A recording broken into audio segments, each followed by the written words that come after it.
प्राणनाथ प्यारे की जय।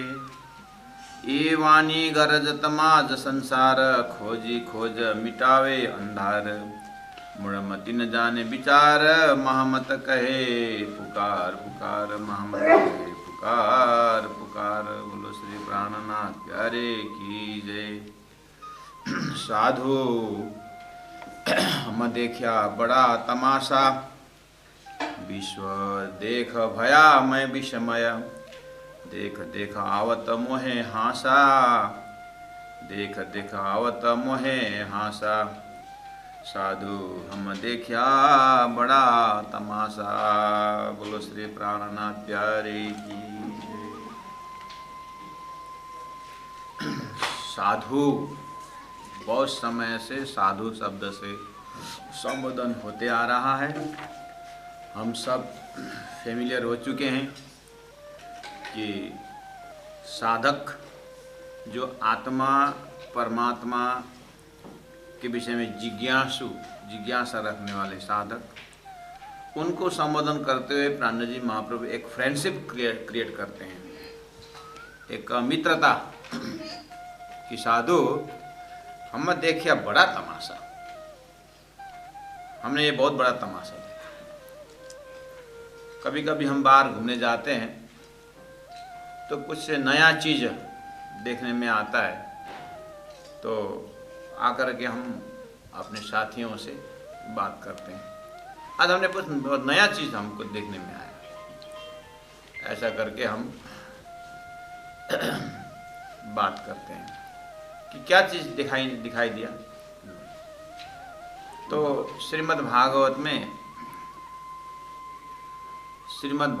में भगवान देवर्षि नारद जी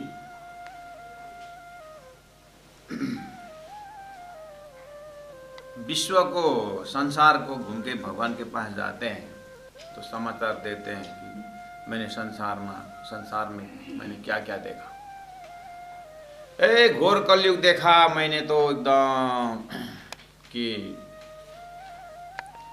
आप उसमें इतना विचित्र विचित्र बातें करते हैं, सुनाते हैं कि तो उसको वो देख करके सुन करके ऐसा लगता है हमें भी कहाँ का ऐसे घटनाएं घट रही होगी हमारे गांव में, तो ऐसा नहीं है। तो प्राणनाथ जी महाप्रभु भी बहुत आत्मचिंतन से देखते हैं कि ये बहुत तमाशा, ये नाटक, ये खेल। विश्व देखा भयामय विषमय।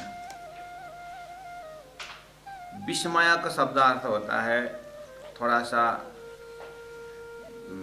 चकित और आश्चर्य, लेकिन उसके पीछे थोड़ा पीड़ा भी है,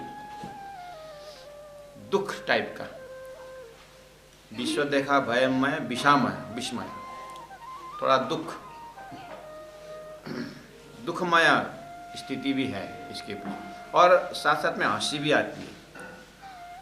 इस टाइप का एक्सप्रेशन कि विश्व देखा भयमय विस्मय। और देखा देखा आवत मोय हासा, देखते थे तो मुझे कभी कभी हंसी भी आती है बोले। तो यहाँ इस प्रकरण में महामति प्राणनाथ जी थोड़ा सा मनुष्य जीवन के विषय में हम बार बार श्रवण करके आ ही रहे हैं, और हंसी इस चीज़ के लिए कि मनुष्य अंधाधुंध ये क्या खाना चाहिए, क्या नहीं खाना चाहिए, क्या करना चाहिए, क्या नहीं करना चाहिए, कुछ भी सोच समझ के बिना ही जीवन चला रहा है। मनुष्य जीवन का उद्देश्य क्या है, ऋषि महर्षि ने क्या बताया, आगे वालों ने क्या किया, क्या बताया, पशु और मनुष्य में क्या फर्क है। तो कुछ भी सोचे बिना जीवन ऐसे ही चल रहा है। इसको देख करके प्राणनाथ जी नहीं, बाकी बहुत साधु संतों का ऐसा एक्सप्रेशन है। तो जीवन का उद्देश्य क्या है, मनुष्य जीवन का प्राप्त होने में इसका उद्देश्य क्या है, क्यों प्राप्त होगा, इसमें कोई क्वेश्चन नहीं, कोई जिज्ञासा भी नहीं। विशेष करके शास्त्र क्या बोल रहा है, संत महापुरुष इसके विषय में क्या बोल रहे हैं, इसका थोड़ा दूसरे एंगल से शरीर को देखें या मनुष्य जीवन को देखें, ऐसे किसी का जिज्ञासा ही दिखता नहीं।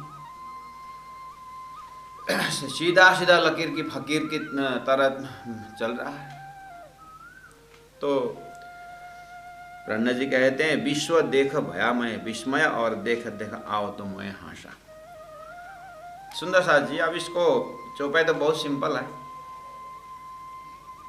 यहाँ हार्ड वर्ड भी नहीं है, कठिन शब्द भी नहीं है, और तो प्राणनाथ जी का उद्देश्य है कि ये मनुष्य शरीर जिसके लिए प्राप्त हुआ था, ये परमात्मा ने जो सारी व्यवस्था करके जो दिया है, इसका उद्देश्य क्या है, इसको समझे बिना जीवन बीतता जा रहा है, इसके लिए हंसी आ रही है। थोड़ा एक बात बताऊं ताकि आप भी हंसे, आपको भी हंसी, थोड़ा हंसने का आपको भी मौका मिले। एक आदमी ने मनुष्य जीवन ऐसे ही उसको सत्संग मिला, तो संतों का बहुत ने सत्संग किया, तो उसको पता चला कि वास्तव में मनुष्य जीवन जो है, मनुष्य जीवन में तपस्या करनी चाहिए, मनुष्य जीवन तपस्या के लिए। तो तपस्या करने गया, और तपस्या किसको करे, क्या थोड़ा बहुत सुना था कि इस तरह से भगवान हमारे से बड़े हैं, तो ऐसे लमसम में उसने भक्ति तपस्या प्रारंभ की। तो महादेव जी का उसको इष्ट एक महादेव जी चुना। चलो, महादेव तो जल्दी खुश भी हो जाते हैं, महादेव की भक्ति थोड़ा, वो तो भोलेनाथ, नामी भोलेनाथ है, वो जल्दी खुश भी हो जाते हैं, जल्दी से थप्पड़ भी देते हो। तो खुश हो गया, तपस्या किया और भगवान ने दर्शन भी दिया, और दर्शन देकर बोले, बोलो बात क्या चाहिए तेरे। उस समय में वो क्या मांगे, वो तो भगवान ने बोला कि क्या चाहिए, तो उसको क्या मांगूं जल्दीबाजी में, तो उसको हृदय से हृदय में एक पहले से एक कुछ अपने बारे में, अपने विषय में थोड़ा असंतुष्टि थी उसके अंदर। उसको क्या था कि ये नाक जो है ना, थोड़ा ऐसा था, क्या बोलते हैं, फ्लैट, चपटा, नाक चपटा था। तो जब ऑफिस में जाता है, कहीं जाता है, तो चपटा चपटा करके उसको बुलाते हैं। तो उसको बहुत एक दुख लगता था। और श्रीमती तो कभी कभार बोला, भगवान ने सब कुछ तो दिया लेकिन नाक ठीक नहीं दिया, ऐसा बोलता था। तो पत्नी बोलते, क्या नाक चाहिए, दिखाई तो सब तो अच्छा ही तो है। और जब पत्नी अच्छा बोल रही, उसको दुखी होने का तो मतलब ही नहीं था ना। फिर भी वो सब बोलते कि चपटा चपटा, तो नाम ही चपटा हो। तो भगवान ने जैसे पूछा फटाक से कि क्या चाहिए बोलो, तो बोला उसने जल्दीबाजी में, तो मेरा नाक थोड़ा हाइट वाला हो जाए, थोड़ा ऊंचा वाला हो जाए। अच्छा, तो भगवान ने कहा कि देख, मैं 3 बार मैं तेरे को ये पासा है ना, पासा, ये पासा देता हूँ, पासा देता हूँ, और ये 3 बार फेंकना, तेरे को जो मर्जी मांग हो जाएगा। 3 बार, लेकिन चांसेस ओनली 3 टाइम्स। तो तूने जो मांगा अभी ठीक है, हो जाएगा, लेकिन एक बार जाके पत्नी से सलाह भी कर ले। अभी जल्दीबाजी नहीं है, तो महीना दिन लगा के कर या जैसे भी हो, लेकिन 3 बार फेंकना पड़ेगा। एक बार जाके पत्नी से सलाह कर, पासा मिला उसको, भगवान ने दिया, अरे 3 बार फेंकने का, बहुत खुश हुआ। जाकर पत्नी को बोला कि आज मेरा आज बहुत बड़े तपस्या का फल मिला है। क्या मिला? भगवान ने कहा है 3 बार पासा फेंकने का है, और पहला बार जो बोल के फेंका वही होगा, और तीसरा 2 बार, तीसरा बार। अच्छा, तो पत्नी तो क्या सोच के आया? मैं सब तेरे को पूछने आया हूँ, क्या करूँ, मेरा है दिल में एक, तार के तेरे बाद में बताता हूँ, लेकिन तू बोला। तो पहली बार फेंको, बोला 25 एकड़ ज़मीन मांगो। तीसरे बार में क्या है, भगवान को घर मांग लो, और दूसरे बार में, और तीसरे बार में पूरा जमीन, खाली जमीन नहीं, पूरा अन्न से और गौशाला वगैरह सब हो जाए, ऐसा करके मांगो। तो क्या मांगोगे? मैं कब से दुखी, मेरा नाक थोड़ा ऊंचा मांगने का सोच के आया होगा। ना तपस्या करके नाक मांगेगा। झगड़ा हो गया दोनों के बीच में। अब मियाँ बीवी ने झगड़ा हो गया, तो पत्नी जब इसे पूछूं क्या, अब इसको क्या बोलो, इतना तपस्या करके नाक चपटा हो गया, सब बोलते हैं। अब उसको भी गुस्सा आ गया दोनों के उसमें, तो बोला कि उसने जल्दीबाजी में अब भगवान पासा उठाया, और पत्नी भी उधर पूरा गुस्सा में चले गए। भगवान नाक दीजिए करके एक पासा तो फेंक ही दिया। और जल्दीबाजी में थैपचे नैपचे की बात भी नहीं है, उसको फेंक नाक दीजिए करके नाक बोला। शरीर में नाक की नाक कहीं खाली नहीं है, नाक ही नाक करूँ नहीं। ओहो, अब तो इधर देखता नाक, इधर देखता नाक, ऐसा कहता नाक कहीं खाली नहीं है। अब तो और कैसे ऑफिस जाएं? अब तो फिर पहला तो खाली चैप्टे कुछ बोल रहा था, अभी तो नाक बाबा बोलेगा या पता नहीं क्या बोलेगा। अब तो निकलने का ही नहीं बना। अब पत्नी को बोलो तो और खतरा। फिर जल्दी में 2 चांस और है, तो भगवान नाक चला जाए करके फिर एक पासा फेंका, तो पुराना नाक भी चला गया, नया भी चला गया। अब तो ये नाक जो है ना, अब तो बिजली का प्लग जैसे हुआ, खाली दोनों होल है। अब नाक चला गया तो होल तो है सांस लेने का। अब देखिए, कल्पना करिए, अब ये बस। तो फिर बेचारा अब ऐसा देखता है चेहरा में बंदर का, मतलब कैसा उसका दिखता है। अब अपने को पहचान नहीं छोड़ गया, उसने तो प्लॉक ही दिखता है इसमें। तो फिर उसने भगवान अब वही नाक दीजिए, अब क्या रहा। तो नाक फिर मांगा, कोई थैपचे आया। जय श्री। इतना तपस्या करके भगवान ने इतना चांसेस दिया, 3 बार चांसेस दिया था, नाक में खत्म हो गया। तो हमको हंसी आएगी नहीं आई? ऐसा गोल्डन अपॉर्चुनिटी मनुष्य से प्राप्त हुआ, कहाँ ब्रह्मधाम प्राप्त करने के लिए, माया में गचे पचे खत्म हो गए। तो भगवान नहीं हंसेंगे, महापुरुष नहीं हंसेंगे। उस मुर्गे के ऊपर हम हंस रहे थे, तो भगवान के सामने सब हम मूर्खा हुए कि नहीं।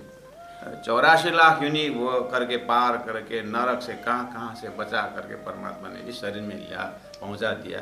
अब यहाँ आकर के बस फिर वही गुणांग इंद्रियों का रस स्वादन करके हुए पूरा का पूरा डायमंड, ये जो मनुष्य शरीर हीरा से भी महत्वपूर्ण है, मुक्ति का द्वार मनुष्य शरीर, ऐसे गए कि नहीं। मैंने मानव जन्म तुमको हीरा दिया, मैंने मानव जन्म तुमको हीरा दिया, तूने यूं ही गमाए तो मैं क्या करूं। तूने खाने को अन्ना घी दूध दिया, और खुरसन मलाई दही भी दिया, फिर तू दारू को पिए तो मैं क्या करूं। भगवान ने सारी व्यवस्था कर दी परमात्मा ने, लेकिन मनुष्य अपने बुद्धि के कारण अब ये रोता है, तड़पता है।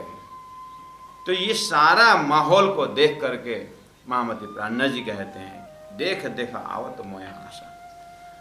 मुझे बहुत हंसी आती, इसलिए हंसी का दर्जा जो है दर्जा अनुसार का। छोटे छोटे बच्चे जब कुछ छोटी सी चीज टूट जाता है, फूट जाता है, तो कितना भयंकर रोता है। और उसको रोने को देख करके माँ बाप चिढ़ाते भी हैं, अभिभावक चिढ़ाते भी है, और धन रोता है। और उसको रोते हुए देखते हंसी भी आती। तो हम भी इस कंपैरिजन में तो उन बच्चों को खिलौने टूटने में, और किसी ने बोल दिया तू ऐसा वैसा, थोड़ा बहुत बुरा शब्द बोल दिया, जो भी है, तू काले, ऐसा कुछ भी अगर बोल दिया तो कुत्ता करके बोल दिया, तो तेरे कुत्ता बोला, मेरा गधा बोला, तो तेरा में गधा है। अब अभिभावक बोलेंगे तो उसने कुत्ता बोलने में तो कुत्ता हो गया, तुझे गधा बोलने में तो गधा हो गया। क्या यार, अब कथा सुना देते हैं। देख, गौतम बुद्ध ने किसी को गिफ्ट दिया, उसने वापस नहीं लिया, तो उदाहरण देते हैं। तो गौतम बुद्ध ने कहा मैंने गिफ्ट दिया और उसने वापस नहीं लिया, तो वो कहाँ जाएगा गिफ्ट? बोले गिफ्ट तो मेरे पास वापस आएगा। तो उसने कुछ बोला तेरे को, गाली दिया, जो तू ना लेना, तू अपने सिर पर ना ले, तो कहाँ जाएगा? उसके वापस आएगा। हाँ, तो फिर उसने जो भी गाली दे तो हंस, बोलने में कितना मजा आता है। और जीवन में वास्तव में आनंद तो इसी में है, लेकिन हमको आनंद लेने का स्वाद ही नहीं है, स्वाद पता ही नहीं है, इसलिए हम जो है वो तो एटीट्यूड अपने सिर पर ले लेते हैं। तो आनंद होने का ये तरीका जो है संत महापुरुष बताते हैं। तो वो बच्चा को हम समझाते हैं कि इस तरह से अपने सिर पर मत ले। तो वही हम बच्चा को, उसको इग्नोरेंट, उसको जो चाइल्डहुड,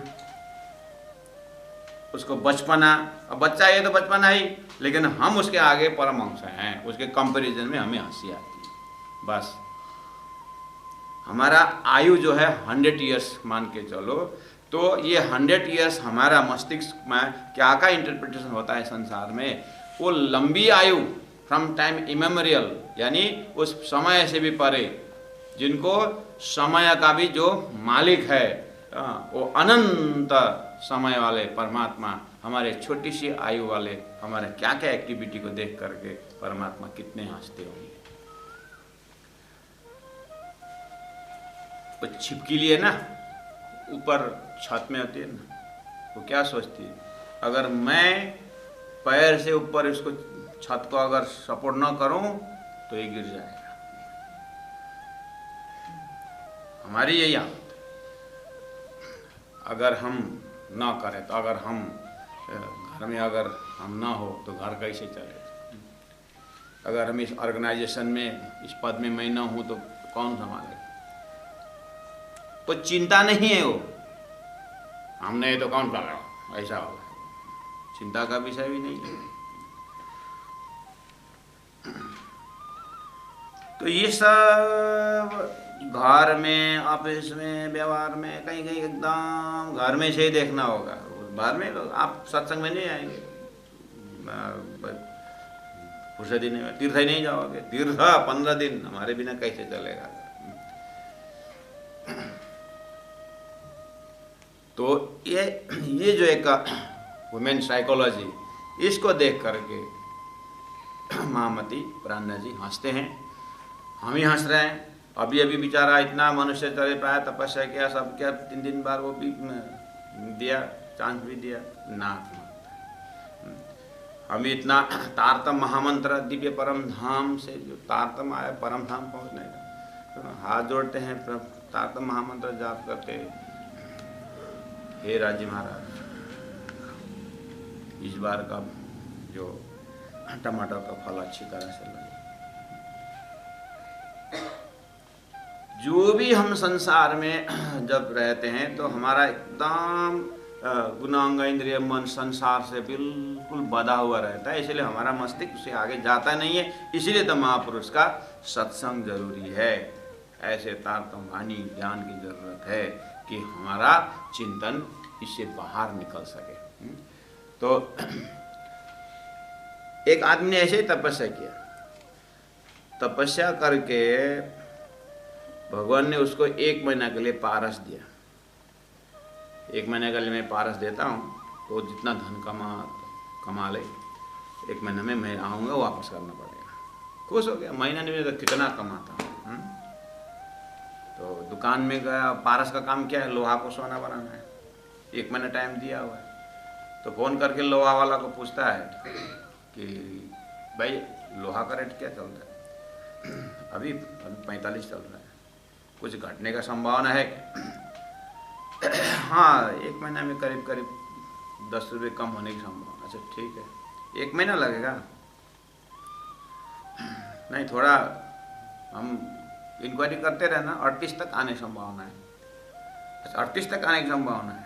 फिर 15 दिन फ़ोन लगाया कि क्या रेट चल रहा है? तो अभी तो 40 तक तो आया है, और 2 रुपये कम होने वाला है। अच्छा और 2 रुपये कम होने वाला क्या? ठीक है। करते करते फिर इधर उधर क्या, तो फिर 15 दिन में फ़ोन किया तो बोले 38 तो नहीं, 1 रुपये कम हुआ है बस, 39 तक जा रहा है। अच्छा तो और कोई चांसेस? देख लेंगे 1-2 दिन बाद। ठीक है करके फिर वेट किया, महीना नहीं चला, भगवान आ गए, कोई मेरा 1200 वापस ले। क्यों 1 महीने के लिए? तो दिन गिनती नहीं किया, कितने दिन हुआ? अरे महीना नहीं हो गया। लोभ का पराकाष्ठ। उसको पारा से मतलब लोहा को सोना बना देता, उसको 40 रुपये केजी होगी, 35 रुपये केजी, उसको क्या फर्क पड़ता? 50 रुपये भी केजी हो जाता तो उसको तो लिया करके सोना बनाना है ना। देखे तो लोग हंसी नहीं आती है।